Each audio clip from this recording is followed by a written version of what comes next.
Opa, e aí, beleza? Como vocês devem ter visto aí no meu personagem Hisoka, vocês devem perceber que eu gosto de protagonista nesse naipe, né? Então eu decidi fazer pra vocês um top 5 monólogo de um protagonista. Ele tem um poder demoníaco ou ele é um rei demônio. Eu decidi dar uma misturada aqui, deixando tudo no meio mais trevoso, né? Eu espero que vocês gostem, vamos seguir evoluindo. Acumulando no inferno. Sem aviso nenhum, a humanidade foi agraciada com dungeons. Elas surgiram em todo o mundo.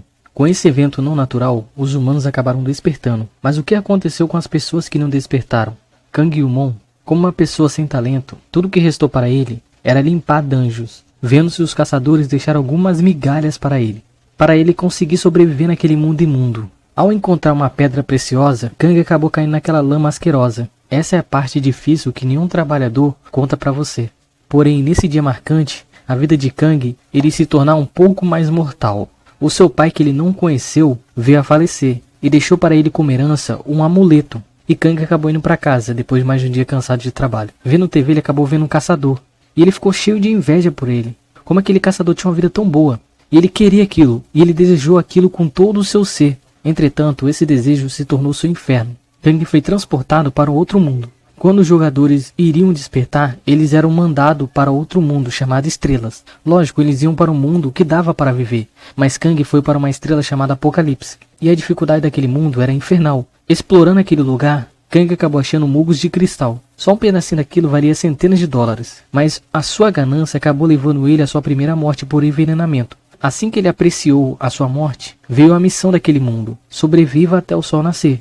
Só que depois da sua oitava morte, ele sempre notou que o relógio zerava. E quando ele morreu mais de 11 vezes, ele começou a perder suas esperanças. Assim que ele somou que ele já tinha morrido mais de 28 vezes, ele notou que seu corpo se adaptou àquele ar venenoso daquele mundo. Quando ele pensou que agora ele teria um momento de paz, ele foi atacado por um enxame de mosquito, assim sendo comido de dentro para fora e morrendo.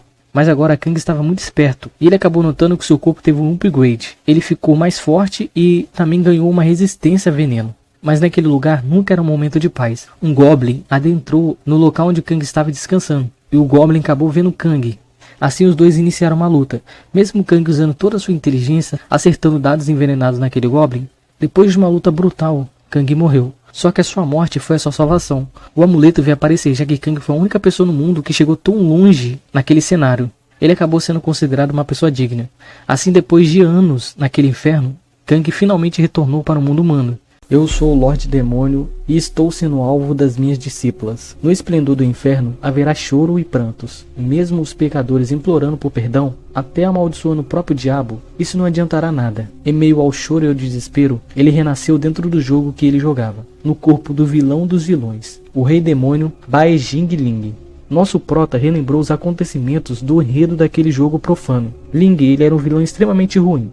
Um ser desprezível que controlava suas 3 discípulas como ferramentas. Ele também matou seu mestre a sangue frio. Para manter o assassinato do seu mestre em segredo, ele utilizou uma técnica proibida para executar todos os membros da sua seita. Como uma pessoa sobreviveu, Ling agora virou um fugitivo. E no fim do jogo, Ling utilizou da identidade como mestre da sua antiga seita para lutar contra os mestres mais fortes. E foi uma luta bem difícil para ele. Quase que ele perdeu a sua vida no processo. Entretanto, ele utilizou seus 1000 anos de cultivo para sobreviver àquela batalha. Ele conseguiu vencer, mas ele ficou muito ferido. Só que mesmo ele se tornando um ser mais forte, ele perdeu 1000 anos de cultivação. Esse é o enredo do final do jogo. Nosso prota, ele acabou ficando pasmo. Ele se lembra que Ling, no seu auge, ele estava no estágio de imortalização. Mas agora, ele está no estágio mais fraco e patético possível. Porém, ainda ficaria pior. A sua terceira discípula iria envenenar ele por causa de uma manipulação que ela recebeu da sua segunda discípula, para convencer a terceira a envenenar Ling, porque se desse errado, o Ling mataria ela.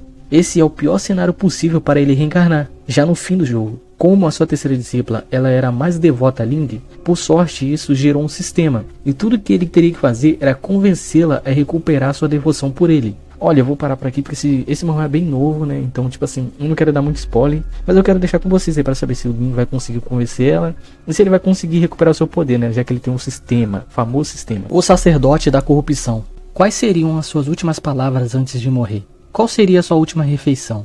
À beira da morte, nada importa mais. O padre Markinak estava sendo perseguido só porque ele roubou umas relíquias de alguns religiosos. Sim, ele acabou sendo condenado à morte. Mesmo depois dele ser decapitado pelos infiéis, os mandamentos da sua deusa não deixavam seu corpo morrer. Através da autoridade da sua deusa, toda a dor causada em seu corpo retorna para o seu agressor, assim matando todos aqueles ateus através da vontade do seu Deus. Mas antes, vamos falar do começo. Monark era uma pessoa aleatória no mundo aleatório, que depois dos seus 30 anos não tinha mais nada emocionante na sua vida. Mas tudo mudou quando ele começou a jogar aquele jogo. Apesar dele não se lembrar o nome, ele continuava jogando e vivendo a vida do seu personagem, como o padre da corrupção. Essa é a classe mais difícil de se jogar. Era impossível jogar nessa classe. Isso fazia o coração de Monark explodir. Após muito tempo, ele conseguiu colher todas as relíquias do mundo e alcançando a classe divindade. Porém, a sua jornada só estava começando. Ele foi sugado para dentro daquele jogo, no corpo do seu personagem. Isso tudo aconteceu há 5 anos atrás. Todos os seus itens foram resetados e agora ele teria que recomeçar do zero. Tudo que ele tinha naquele momento era hobby da ordem da corrupção e a mão da mãe da corrupção.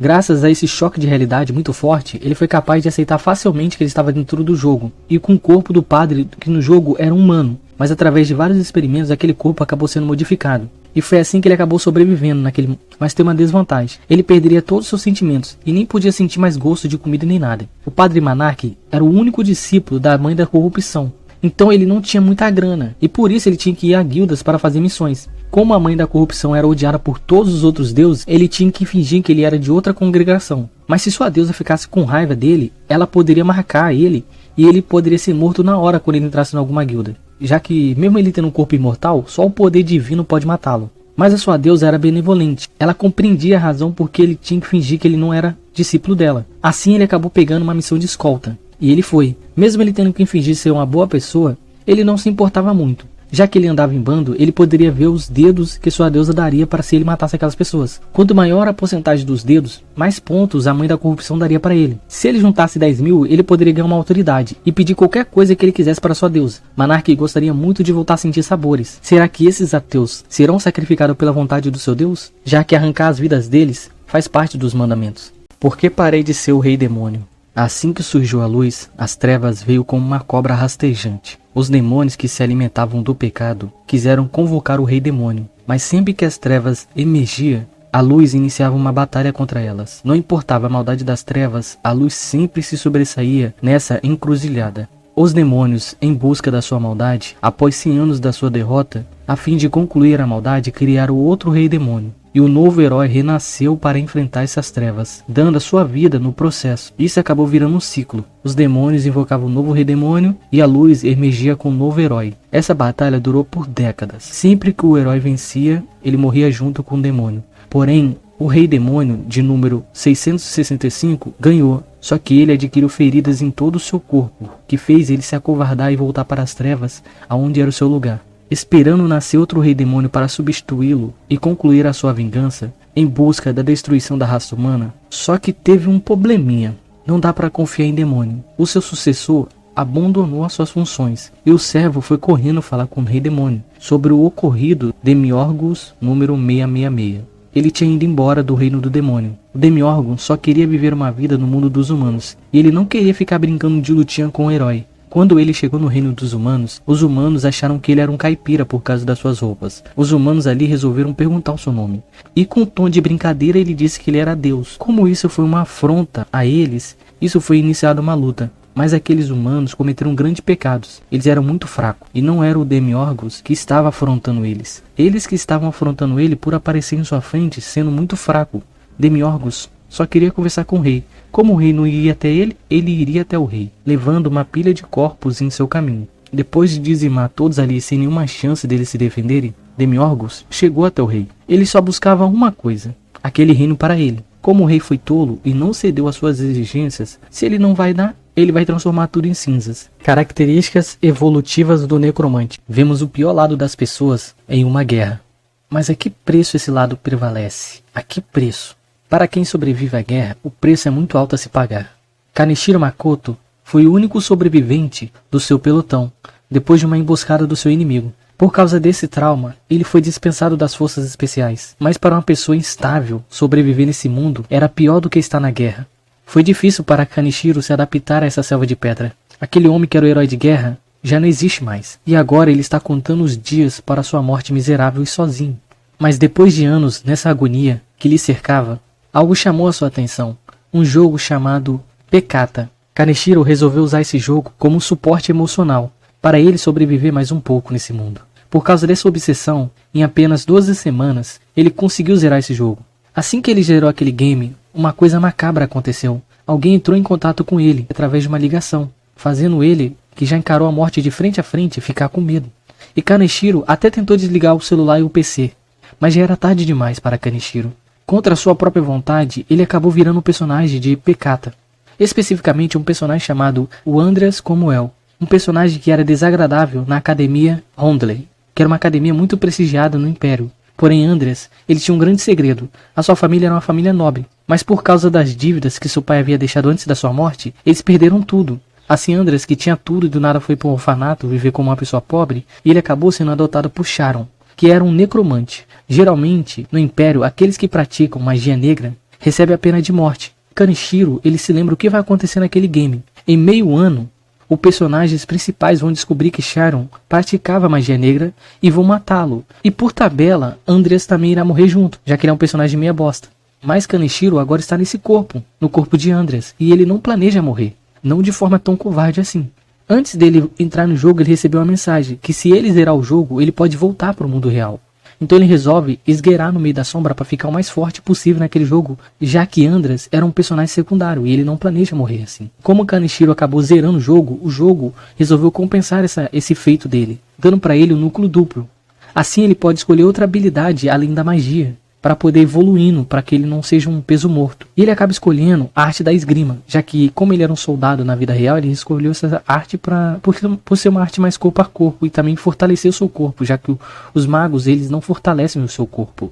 Então ele tem que ficar o mais forte possível para ele não morrer pelos alunos da academia ou até pelo próprio Sharon, porque Sharon é uma pessoa muito possessiva e manipuladora. Se ele achar que Andreas está planejando alguma coisa, ele vai matá-lo.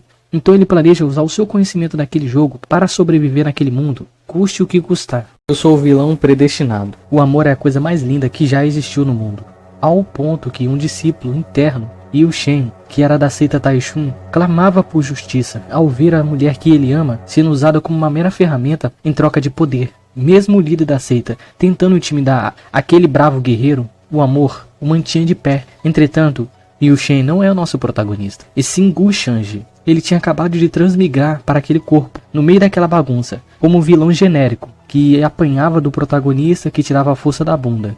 Porém, o destino deu uma chance para ele, uma tela de sistema que media o nível de sorte das pessoas. A fortuna era medida conforme a sorte dos personagens principais. As melhores fortunas eram da cor roxa, ciano, azul e verde. E adivinha qual cor Yi Shen tinha? Claro, né? A verde. E Gun sabia que ele estava ferrado, já que a sorte dele era preta, já que vilões não vivem muito nessas obras de Murin. Mas ele precisava se manter calmo, já que ele sabia que o protagonista estava fazendo só aquela confusão para poder humilhar o vilão da obra, né? Que era ele. E por isso ele precisava avaliar a cena daquele evento. Como Gun não caiu no jogo de Yu Shen, mesmo quando ele difamou ele na frente de todos, as pessoas das seitas ficaram contra Yu Shen. Assim como Gun planejou, o melhor ataque é o silêncio. Mas um dos guardas de Gun resolveu atacar Yu Shen. Mas como toda obra genérica, o protagonista ele tira a força de um lugar onde ninguém sabe onde tirou a força. E o Shen acabou ganhando aquele confronto. Isso fazendo alguns indecisos ficarem ao lado de Yu Shen, pela sua força, né? Mas Gun precisava mudar aquele cenário ao seu favor. Assim ele percebeu que quando ele foi gentil com a mulher que o Shen amava, Yu Shen perdeu um pouco da sua sorte, porque ele ficou com raiva. E aquela sorte do Yu Shen foi para Gun. Assim que o Shen perdeu toda a razão, era hora de Gun agir, mostrando para todos e para Yu Shen que ele só estava vivo ali naquele momento porque o Gun permitia. Depois que todos viram o tamanho do poder de Gun, os poucos que estavam do lado do Yu Shen migraram para o lado do Gun, fazendo o Shen atacar o Gun pelas costas. Assim que Gun lidou com aquela situação, o nome de Yu Shen foi jogado na lama, mas Gun queria muito mais. Ele queria tirar tudo de Yu Shen. Primeiro ele tiraria a garota que ele ama, depois ele tiraria a mestra de Yu Shen.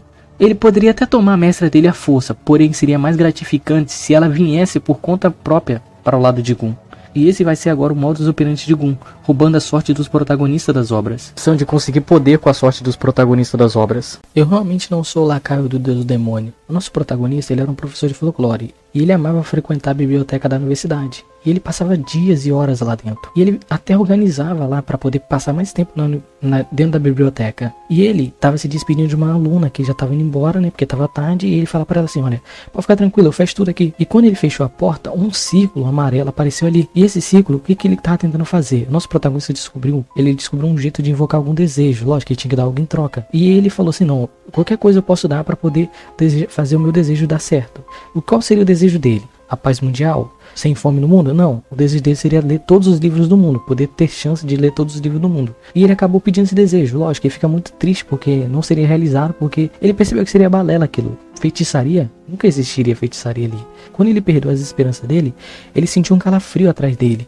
Ele sentiu uma voz falando pra ele, ó, eu posso realizar esse desejo pra você, só que você nunca mais vai poder pisar na terra. E o nosso protagonista, você pensa, pô, ele deve ter desistido então, já que ele nunca mais vai poder pisar na terra. Mas na verdade ele, sem hesitar, ele aceitou. E ele foi invocado para outro mundo. E nesse outro mundo, ele vivia como um bibliotecário, entendeu? E ele foi para uma era de ouro, onde as pessoas liam livro, né? Não tinha mais um celular ali para ficar atrapalhando, e sim ler livros. E ele gostava muito daquele lugar. O protagonista, ele abre a loja dele para mais um dia de trabalho. Só que acontece, ele vê que tá chovendo muito, ele pensa, será que alguém vai vir? Mas na verdade, lá fora tá acontecendo uma guerra, né? Uma garota está sendo encurralada por alguns homens. E ela consegue derrotar esses caras, só que ela fica muito ferida. E ela vê a loja do nosso protagonista aberta, né? Uma biblioteca. E ela fala, vou entrar ali dentro, vou me curar.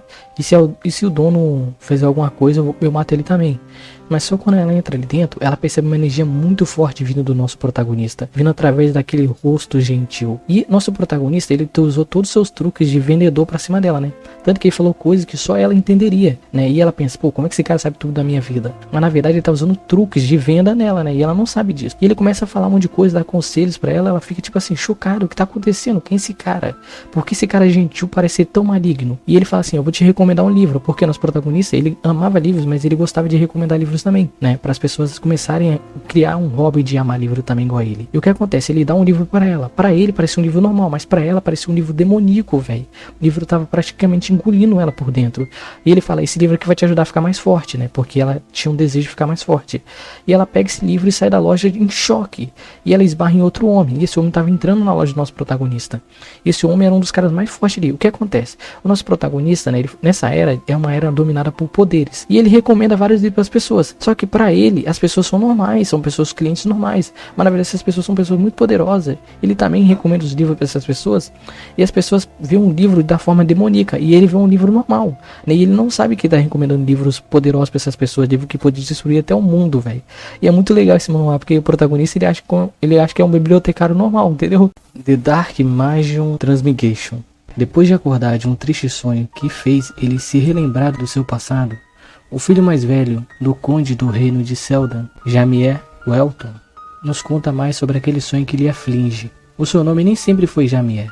O seu nome na verdade era Diablo Valvir, que foi o mago mais poderoso do mundo. Após enfrentar a tirania dos 12 deuses, devido a ele ser um mago muito poderoso, os 12 deuses não puderam matar ele. Então resolveram selar ele pela eternidade, para ele ter um sofrimento eterno. Antes do Diablo ser selado pelos deuses, ele prometeu que se um dia ele voltasse, ele ia se vingar de todos eles. E esse dia chegou. Ao reencarnar na família Seldan, agora na família de um conde, mesmo o Diablo sendo uma pessoa extremamente fria e sombria, a sua família era muito amorosa com ele. Depois daquele jantar com aquela família que esbanjava amor, Diablo, agora não, Javier, voltou ao seu quarto. Mesmo ele estando fraco, porém numa família boa, que ele mesmo se apegou, ele ainda era um homem de palavra, e a vingança esfolava sua alma. Toda a dor e sofrimento que ele passou naquela prisão quando ele foi selado. Lógico, agora ele tem uma família que ele precisa esconder esse lado sombrio dele. Mas ele sempre estará planejando nas sombras até chegar o momento de ser forte o suficiente para enfrentar esses 12 deuses e matar eles. E fazer com que eles paguem pelo sofrimento eterno que ele passou naquele mundo infernal que ele estava. Livro de Lavier. Como herdeiro do reino de Jalaila, Lagier, um bebê com aparência angelical, abençoado pelo clamor do povo. Só que na verdade, naquele momento que ele nasceu, um desastre estava perto de ser formado. E ele mesmo era aquele desastre. Quando Lagier era criança, ele torturava os empregados e mandava punir a todos a que ele achava que merecia punição. Ao mandar um soldado cortar a mão de um servo que havia derrubado a estátua dele, por causa que o soldado matou o servo, ele mandou outro soldado matar aquele soldado. Quando Lagier, na sua adolescência quase irreconhecível, resolveu aprender magia negra, a fim de abrir um contrato com o demônio para conseguir poder para suprir a sua mente doentia. Depois de matar uma empregada e resolver invocar um demônio, só que o demônio na qual ele foi invocar não era qualquer demônio. Só que Lavier não aguentou o poder do Lorde Demônio e acabou morrendo no processo. O que Lagier pediu foi para dominar o mundo. Só que o desejo era muito forte para o corpo de Lavier. fazendo com que o Rei Demônio agora tenha que cumprir o desejo de Lavier no corpo de Lavier. Para ele ser um dominador do mundo, ele tem que ter empatia, e ele não tinha empatia. E agora o Rei Demônio vai ter que fazer de tudo para poder concluir esse desejo, para que ele possa retornar para o inferno e reivindicar a alma de Lavier.